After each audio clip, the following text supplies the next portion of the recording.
আমি রসুন প্রতিদিন সামনে থাকা সত্ত্বেও তুমি আমাকে কাঁচা খাও না কেন? তুমি কি জানো আমি তোমার শরীরে কি করি? আমি হার্ট ভালো রাখি, কোলেস্টেরল সরিয়ে রক্ত চলাচল করতে সাহায্য করি আর রোগ প্রতিরোধ ক্ষমতা বাড়িয়ে দেই, তবু আমাকে এড়িয়ে যাও। কিছু করো খাবো কিন্তু আমাকে না খেলে অভিযোগ করো না। আর এমন সত্য জানতে চাইলে এখনই পেজটা ফলো করো। আমি আদা, আমি তোমার শরীরের আগুন জ্বালাই, হজম ঠিক করি, ব্যথা ভাঙি। তুমি আমাকে উপেক্ষা করলে তোমার ভেতরের যুদ্ধ আরো কঠিন হয়।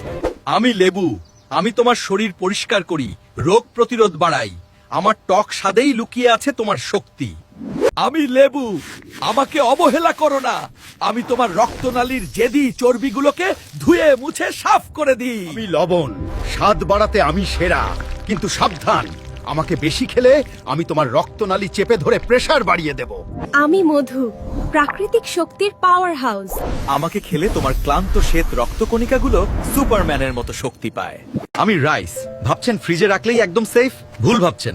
1-2 দিনের বেশি ফ্রিজে পড়ে থাকলে ভেতরে ব্যাকটেরিয়া আর টক্সিন জমে, আর খেলে সোজা পেট খারাপ। সাবধান, আমাকে ভুল করে ফ্রিজ করছেন। আমি ব্রেড, প্লাস্টিক র্যাপ ছাড়া রাখলে আমি শুকিয়ে কাঠ হয়ে যাব। আমি পটেটো, কাঁচা অবস্থায় ফ্রিজারে দুকলে আমার স্টার্চ চিনিতে রূপান্তরিত হয়, টেক্সচার সম্পূর্ণ নষ্ট হয়, মুশি, গ্রেইনি, অখাদ্য। আরে মামা, শরবতে দিছে কাপড়ের রং, খাইলেই পেট ফুটা, কলিজা ভুনা। আমারে দেখে হাসোস, আমি বাকাতারা বইলা গালি দিস?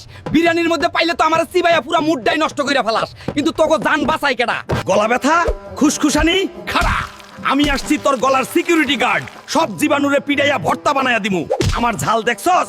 পেটটা যে ঢোলের মতো ফুলাইয়া রাখছস, গ্যাস হইছে? আমি হইলাম তোর পেটের মেকানিক, এক নিমেষে সব গ্যাস লিকেজ বন্ধ কইরা দিমু। আর শোন, আমারে যে তুচ্ছ করস, আমি কিন্তু ক্যান্সারেরও জম। তোর শরীরের ইন্টারনাল পার্টস চকচকা রাখি, তাই তিতা হইলেও আদা খা আর বস হইয়া বাঁচ।